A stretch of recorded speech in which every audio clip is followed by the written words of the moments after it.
माझ्या सर्व नाशिककरांना अशा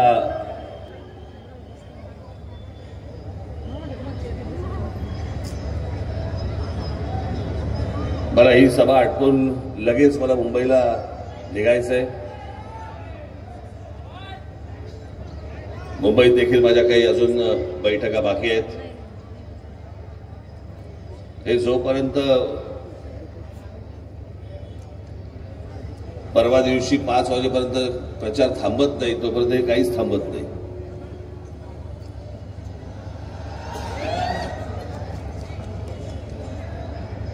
आणि त्याच्यामुळे या सगळ्या बैठका माझ्या आता रात्री पण माझ्या काही लोक येणार आहेत। आपल्या अनेक मतदारसंघामधली फोनाफोनी असते, सगळ्या गोष्टी असतात आणि म्हणून मला इथून जरा लवकर निघावं लागणार आहे मुंबईला। मी आता आलोय हा खरा तर सगळा औद्योगिक भाग।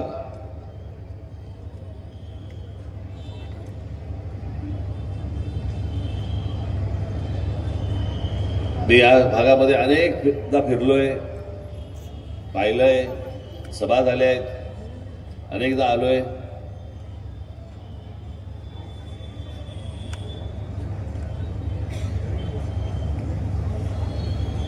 इथे कशा प्रकारचे उद्योग आले पाहिजेत, काय प्रकारचे उद्योग आले पाहिजेत। मगाशी माझी आधीची सभा झाली, मी त्याच्यामध्ये मी सांगितलं की इथे आनंद महिंद्रा म्हणजे महिंद्रा अँड महिंद्रा हे स्कॉर्पिओचा उद्योग इथे आणणार होते आणि महाराष्ट्र सरकारकडनं त्यांना काही त्या प्रकारची चांगली वागणूक मिळालेली नाही। महिंद्राचा इथे कारखाना होता, पण जो दुसरा त्यांचा एक्सपान्शन जे होतं, जे इथे होणार होतं, त्याच्यासाठी इतक्या अडचणी त्यांच्यासमोर आल्या की एके दिवशी माझ्या कानावरती बातमी आली की आनंद महिंद्रा, माझे मित्र आहेत ते चांगले, आणि माझ्या कानावरती बातमी आली की ते तामिळनाडूला चाललेत। हा सगळे कारखाना घेऊन अख्खा तामिळनाडू चाललेत। प्रचंड मोठी हजारो कोटीची इन्व्हेस्टमेंट तामिळनाडूला होती, जी महाराष्ट्रात काही सगळ्या कागदपत्रांच्या ह्याच्यातच मी कंटाळलो। खरं तर मी इतका मोठा उद्योग या माझ्या महाराष्ट्रामध्ये मी वाढलो। महाराष्ट्रात हे सगळं महिंद्रा अँड महिंद्रा सगळ्या गोष्टी सुरू केल्या आम्ही, आणि त्याच महाराष्ट्रामध्ये मला अडचणी येत आहेत। मी त्यांना म्हटलं मी तुम्हाला भेटतो। मग मी आनंद महिंद्राला भेटलो, त्यांच्याकडे सगळ्या गोष्टी समजून घेतल्या। त्यावेळेला युतीचं सरकार होतं। मी आनंद महिंद्राला घेऊन माननीय बाळासाहेबांच्याकडे गेलो। बाळासाहेबांनी सांगितलं, म्हटलं असं असं, म्हटलं ह्यांच्या अडचणी आहेत, म्हटलं असा असा त्रास होतोय। बाळासाहेबांनी लगेच ताबडतोब मुख्यमंत्र्यांना सांगितलं। मुख्यमंत्र्यांकडनं त्या सगळ्या तात्काळ सगळ्या गोष्टी झाल्या आणि ती हजारो कोटीची महिंद्रा अँड महिंद्राची इन्व्हेस्टमेंट मी इथे नाशिकमध्ये परत आणली, तामिळनाडूला न जाता।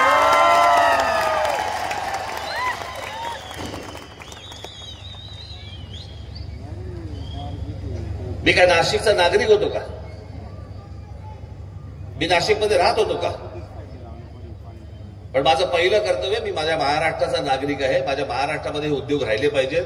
माझ्या मराठी मुलांना मुलींना इथे रोजगार मिळाला पाहिजे, त्यांच्या हाताला इथे काम मिळालं पाहिजे।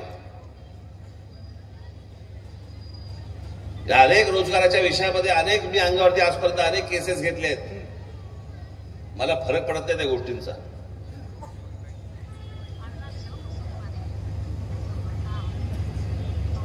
अनेक उद्योगधंदे मी याच्या पुढेही महाराष्ट्रामध्ये आणेन। माझ्या महाराष्ट्रामधला तरुण, माझ्या महाराष्ट्रातील तरुणी हा देश सोडून बाहेर जाता कामा नयेत। या महाराष्ट्रातच त्यांना काम मिळालं पाहिजे, इथेच सर्व काही त्यांना मिळालं पाहिजे।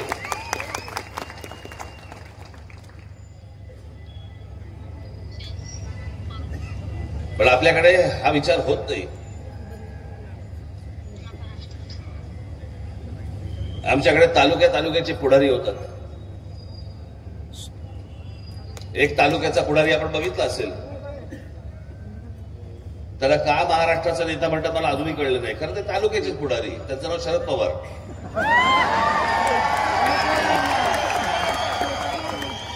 बारामती तालुक्यामध्ये जेवढे उद्योगधंदे आले तेवढे महाराष्ट्रात नाही आणता आले।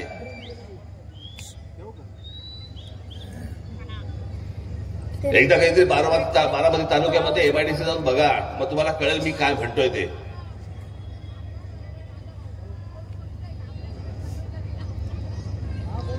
पण तुम्हाला उद्योग नाही मिळाले पाहिजे, तुमच्याकडे रोजगार नाही उपलब्ध झाला पाहिजे, कारण त्या सगळ्या गोष्टींकडे तुमचं दुर्लक्ष झालं पाहिजे.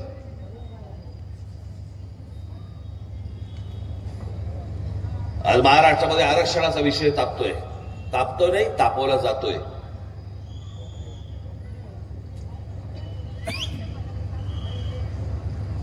माझ्या दृष्टिकोनात महाराष्ट्रामधल्या माझ्या प्रत्येक तरुणाला आणि प्रत्येक तरुणीला 100% या महाराष्ट्रातच रोजगार मिळाला पाहिजे, तो कोणत्या का जातीचा असे ना.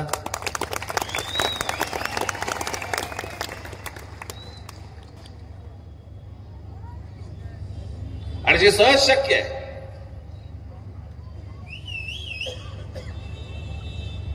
पण तुमच्या मूलभूत गरजांकडे तुमचं लक्षच जाऊ नये याच्यासाठीचे सगळे प्रयत्न सुरू आहेत.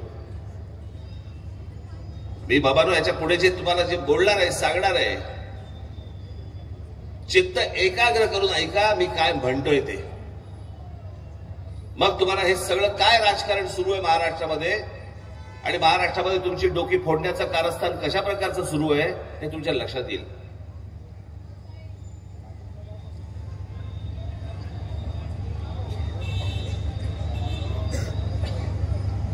अनेक वर्षापासून आपल्या देशामध्ये काय, महाराष्ट्रामध्ये काय, प्रत्येकाला आपली जात प्रिय असते. प्रत्येकाला वाटतं माझी जात चांगली आहे, माझं जातीवरती माझं प्रेम आहे, काही हरकत नाही, काही हरकत नाही. पण 1999 साली राष्ट्रवादी काँग्रेस पार्टीचा जन्म झाला आणि या महाराष्ट्रामध्ये जिथे आपापल्या जातीवरती प्रेम करणारी माणसं होती ती दुसऱ्या जातीचा द्वेष करायला सुरुवात झाली. ते राजकारणच तशा प्रकारचं केलं गेलं. मग पहिल्यांदा मराठा आणि ब्राह्मण वाद सुरू केला आणि आता मराठा आणि ओबीसी वाद सुरू केला. फोडा एकमेकाची डोकी फोडा. पण ज्या तुमच्या गरजा आहेत, मूलभूत प्रश्न आहेत, त्याच्याकडे तुमचं लक्ष जाता का बरं? तुम्हाला काय हवंय? रोजगार, लक्ष जाता का बरं त्याच्याकडे? डोकी फोडा एकमेकांची. तुम्हाला काय हवंय? शिक्षण, लक्ष जाता का बरं त्याच्याकडे? डोकी फोडा एकमेकांची. आणि अत्यंत पद्धतशीरपणे गेल्या अनेक 25-30 वर्षामध्ये पद्धतशीरपणे आपापल्यामध्ये महाराष्ट्रामध्ये यांनी फूट पाडण्याचा प्रयत्न केला. सुरुवात कुठून केली? सुरुवात केली आमच्या महापुरुषांपासून. छत्रपती शिवाजी महाराज मराठ्यांचे, आमचे डॉक्टर बाबासाहेब आंबेडकर दलितांचे, आमचे ज्योतिराव फुले आमचे माळ्यांचे, लोकमान्य बाळ गंगाधर टिळक आमचे ब्राह्मणांचे.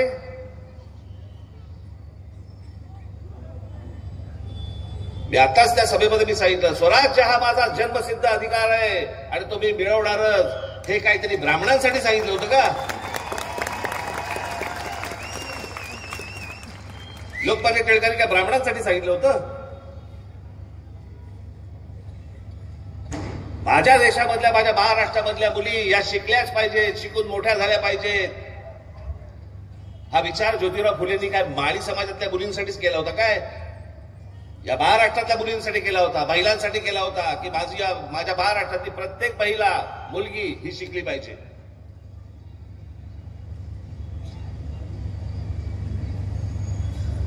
अठरा पगड जातींना एकत्र घेऊन स्वराज्याची स्थापना करणारे आमचे शिवछत्रपती, ते औरंगजेबाशी काय मराठ्यांच्यासाठी भांडण होते का? या हिंद प्रांताच्या प्रतिष्ठेसाठी भांडत होते ते. या महाराष्ट्रामध्ये राहणाऱ्या, इथे या भागात राहणाऱ्या सर्व लोकांसाठी ते भांडत होते, त्याच्यासाठी लढाया करत होते. आपण आणून कुठे बसवलं आहे ना? जातीत.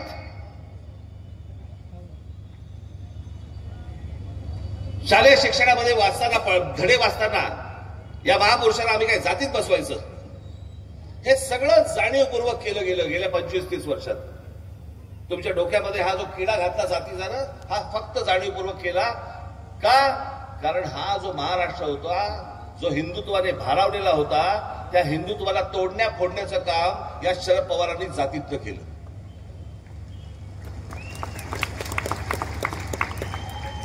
मी आता तिथे माझ्या अगोदरच्या सभेमध्ये पण एक उदाहरण दिलं. मी आता तुम्हाला पण तेच उदाहरण देतोय, मुद्दामून सांगतोय, परत सांगतोय. टेलिव्हिजनवरच्या जे कोणी सभा बघत असतील त्यांनी परत परत ऐकावं आणि एकदा अंतर्मुख होऊन या गोष्टीचा विचार केला पाहिजे. आपण कुठपर्यंत महाराष्ट्र आणलाय.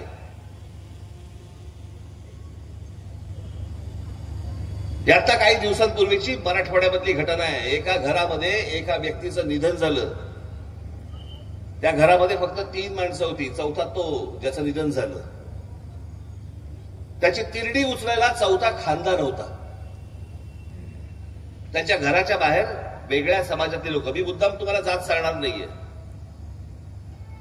त्याच्या घराच्या बाहेर जी लोक होती जी इतकी वर्ष सगळेजण खेळीमेळीच्या वातावरणामध्ये राहत होते,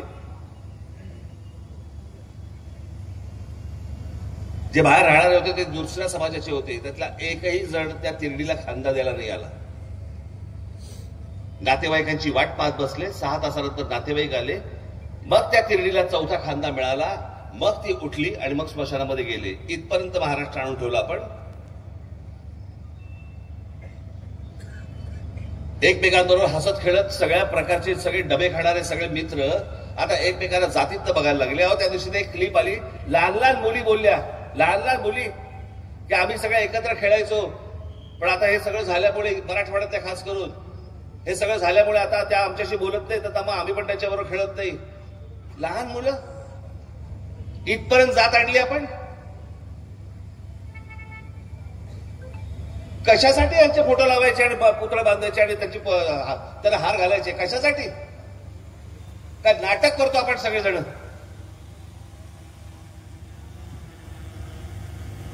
त्या शालेय पुस्तकामध्ये जी प्रतिज्ञा आहे ना, पहिलं पान आहे ना, सगळ्या मला असं वाटतं विद्यार्थ्यांनी पहिलं फाडून टाका. बघ, भारत माझा देश आहे, सारे भारतीय माझे बांधव आहेत, माझ्या देशावरती प्रेम आहे, फाडून टाका. खोटं बोलतोय आपण.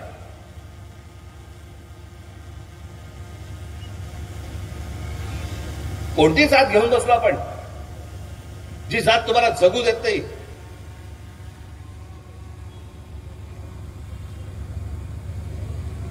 आणि हे फक्त आणि फक्त निव्वळ एका गोष्टीसाठी सुरू आहे की जेणेकरून जे मूलभूत प्रश्न आहेत, तुम्हाला नोकऱ्या नाहीत, माझ्या महिलांना संरक्षण नाही, आमच्या महाराष्ट्रामध्ये लहान लहान मुलींवरती बलात्कार होत आहेत, आमच्याकडे रोजगार निर्माण होत नाहीये, आमच्याकडे उद्योगधंदे येत नाहीयेत, आम्हाला चालायला फुटपाथ मिळत नाहीयेत, आम्हाला वाहनं चालवायला चांगले रस्ते मिळत नाहीयेत, आमच्याकडे शेतकरी हजारोने शेतकरी आमच्याकडे आत्महत्या करतायत, आमच्याकडे कामगार देशोधडीला लागतोय. अनेक जे विषय आहेत ना, या सगळ्या विषयांकडे तुमचं लक्ष जाऊ नये याच्यासाठी म्हणून केलेली गोष्ट आहे. काय? जातीत लक्ष द्या, जातीवर लक्ष द्या. हे जात संपवतील, हे तुमची वाट लावतील, हे जाती जातीमध्ये जे विष कालवलं जाते ना, यातनं माझी तुम्हाला विनंती आहे, या सगळ्या निवडणुका गेल्या तेल लावत. हे सगळे राजकीय सगळे पक्ष मेले तरी चालतील, महाराष्ट्र जगला पाहिजे.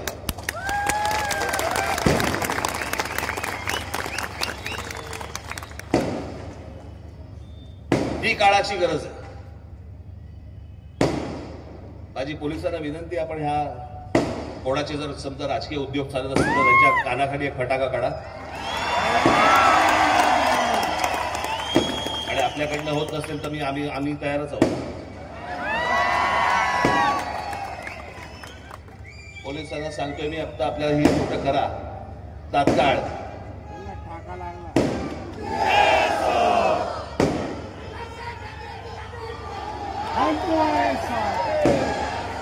ही सगळी जी मंडळी आहेत, ही सगळी तुम्हाला त्याच्यापासून दूर लोटतायत. आम्ही आमच्याकडे तालुक्यामध्ये विकास नाही करू शकलो, आम्ही आमच्या शहरामध्ये काही उद्योगधंदे नाही आणू शकलो. हे जे तुम्हाला मागे ठेवणं, मागास ठेवणं जे आहे ना, याच्यासाठी म्हणून त्या सगळ्या गोष्टींकडे तुम्हाला जातीत सगळ्या आतमध्ये विष घालवलं जातंय. हे सगळे उद्योग याच्यासाठी सुरू आहेत सगळे.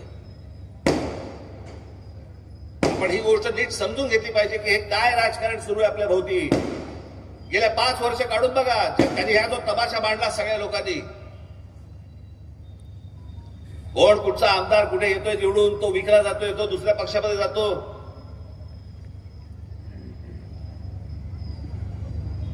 युती म्हणून काही लोक मतदान करतात, आघाडी म्हणून लोक काही मतदान करतात. निकाल लागल्यावरती युतीतला एक पक्ष उठतो आणि ज्यांच्याबरोबर हयात गेली विरोधामध्ये त्यांच्याबरोबर जाऊन बसतो. का? मुख्यमंत्रीपदाची माळ माझ्या गळ्यात घाला म्हणून.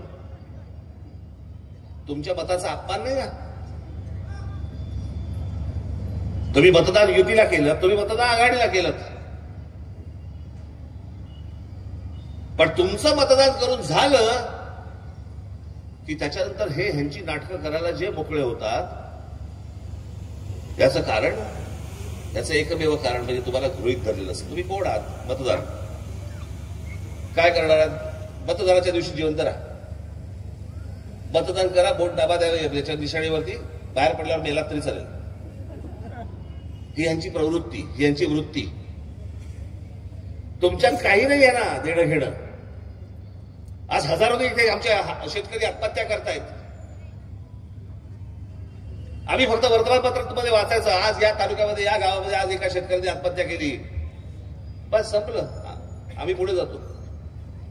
हे शेतकरी का आत्महत्या करतायत त्याच्यावरती आम्ही कधी सरकारला जाब विचारत नाही, कधी आम्ही आमदाराला विचारत नाही.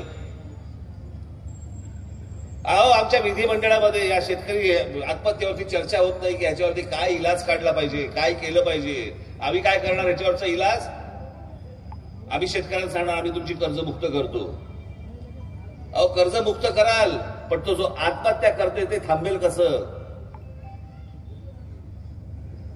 कोणी ह्याच्यावरती उत्तरं काढत नाही. काल महाराष्ट्र नवनिर्माण सेनेचा जाहीरनामा आलाय, जरूर वाचा. डिजिटलवरती आहे, सगळीकडे आता बाहेर आलेला आहे, जरूर वाचा. हा या देशामधला पहिला जाहीरनामा आहे की ज्याच्यामध्ये महाराष्ट्रामधले प्रश्न आणि ते प्रश्न कसे सोडवायची त्याची उत्तरं हे एका जाहीरनाम्यात दिलेली आहेत.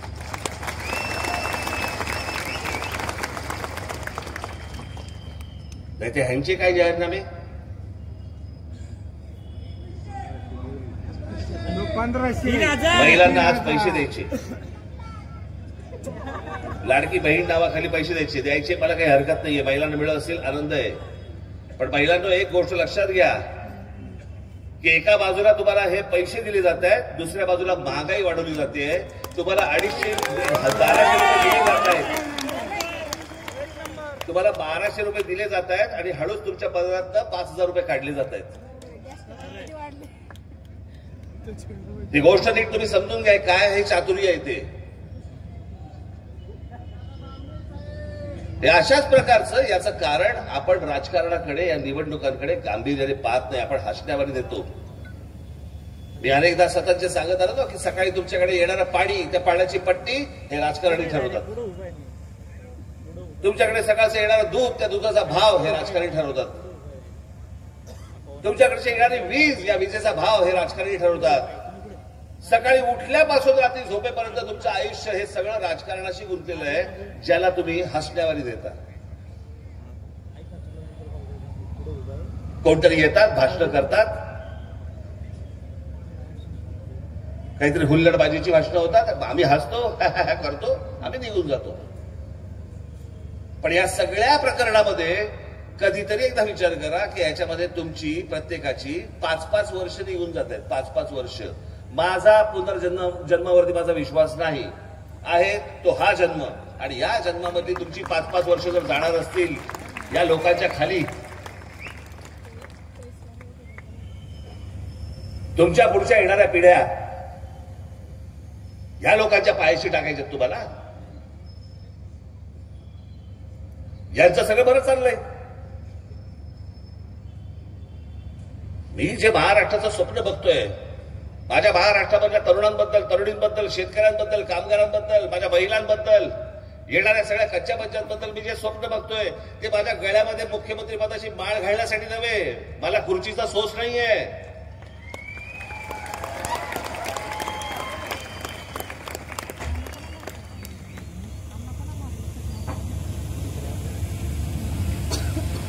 मी तुम्हाला एक उदाहरण म्हणून सांगतो. उदाहरण मी माझ्या एकदा 1-2-4 सभांमधनं सांगितलं होतं, मुद्दा म्हणून सांगतो. मी त्यावेळेला साधारणपणे असेल एक 6 वर्षाचा वगैरे असेल मी, आणि मातोश्रीवरनं मला बाळासाहेब मला घेऊन निघाले. आमचं शिवसेनेचं ऑफिस एका बिल्डिंगमध्ये होतं, एका ब्ल्यू पर्ल नावाच्या बिल्डिंगमध्ये. एवढी एक रूम होती, एक रूम, शिवसेनेचं कार्यालय. आणि माननीय बाळासाहेब निघाले होते. आम्हाला कळलं बाहेर आल्यावरती आमचे जे वाहन चालक होते माने म्हणून, ते आले नव्हते. मग काय करायचं? मग टॅक्सी मागवली. मी गोष्ट बोलतोय तुम्हाला 73-74 सालची गोष्ट बोलतोय, 74 असेल.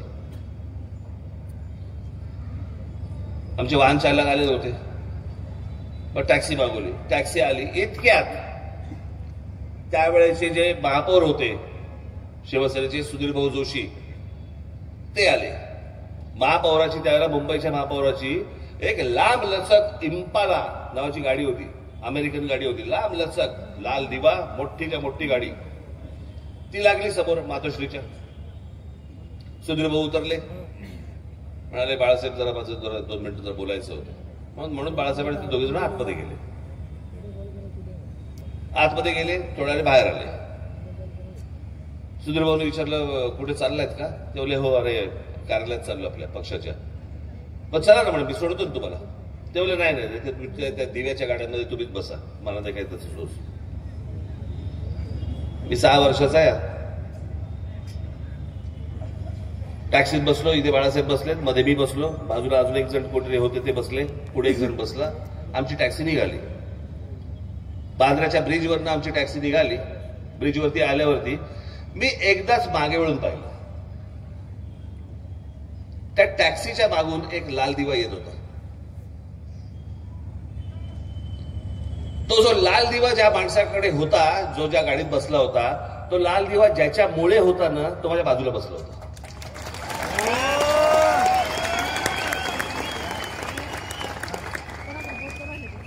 मला सांगा, हे चित्र ज्या मुलाने लहानपणी 6 वर्षाचा असताना पाहिलंय, त्याला त्या लाल दिव्याचं काही कौतुक असेल का? जरा सांगा. माझे सगळे सहकारी उद्या तुमच्यातले असतील, अनेक जण असतील. तुम्ही उद्या त्या खुर्चीवरती बसलं पाहिजे, तुम्ही मंत्री झाला पाहिजे, तुम्ही महाराष्ट्र हातामध्ये घेतला पाहिजे आणि माझं स्वप्न पूर्ण केलं पाहिजे.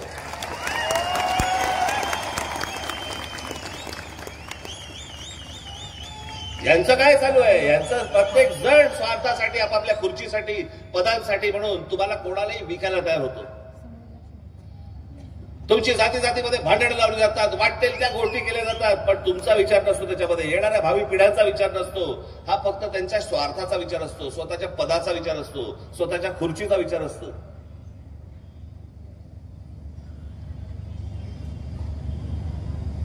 आज आमचे दिनकर अण्णा पाटील कुठे गेले?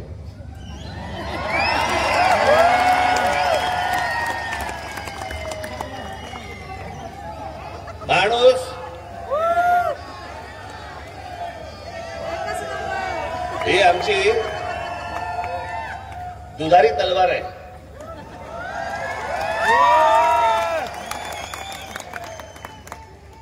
कशी? हे स्वतः वारकरी पंथाचे आहेत. बस रे, सगळं झालं की बोंबला तिच्या आयला एकदाचे काय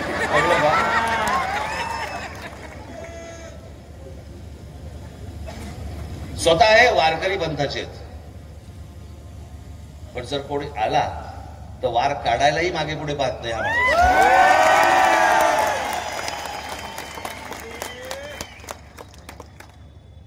आज मी तुम्हाला या सगळ्या माझ्या लोकांसह मी तुम्हाला शब्द देतो, हे राज्य एकदा माझ्या हातामध्ये द्या. उद्या ना तुम्ही निवडून आणा. जो तुमच्याकडचे अनेक प्रलंबित प्रश्न आहेत, त्यातला सगळ्यात महत्वाचा प्रश्न आहे तो म्हणजे आयटी पार्कचा.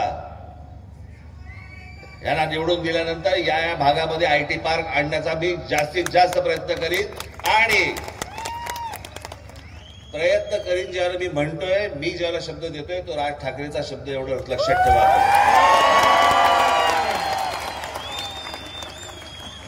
तुमच्या रोजगाराची कुठचीही संधी मी वाया घालून देणार नाही.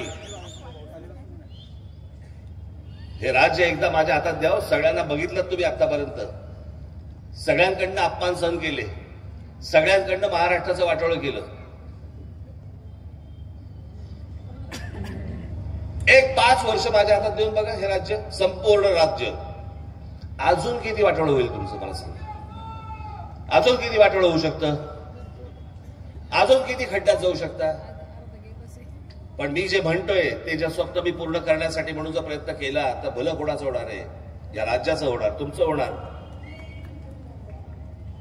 आणि माझं जे स्वप्न आहे, जगामध्ये सगळ्या गोष्टी घडू शकतात, माझ्या महाराष्ट्रात काय नाही घडू शकत?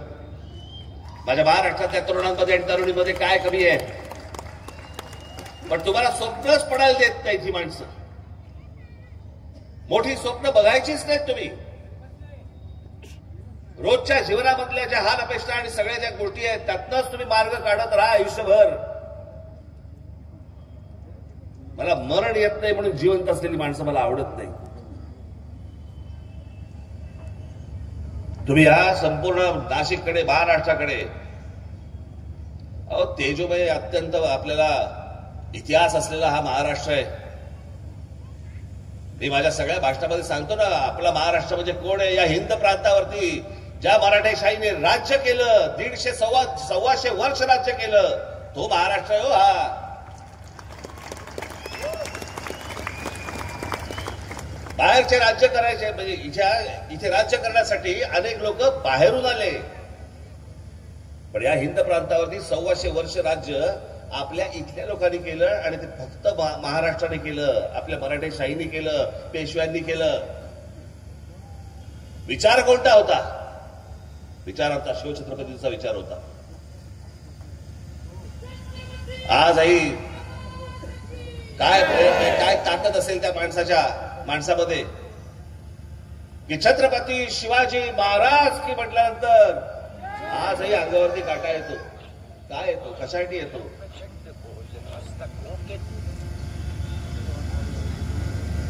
मी मगाशी म्हटल्याप्रमाणे छत्रपती शिवाजी महाराज, आमचे डॉक्टर बाबासाहेब आंबेडकर, ज्योतिराव फुले, स्वातंत्र्यवीर सावरकर, लोकमान्य टिळक, अनेक लोक, अशा अनेक माणसांचे फोटो इथे लावता येतील. हे महाराष्ट्राचं वैभव आहे. दुसऱ्या कुठच्या राज्याकडे लावता येतील का फोटो? असे आहेत का कुठच्या राज्यांकडे अशी माणसं? तरी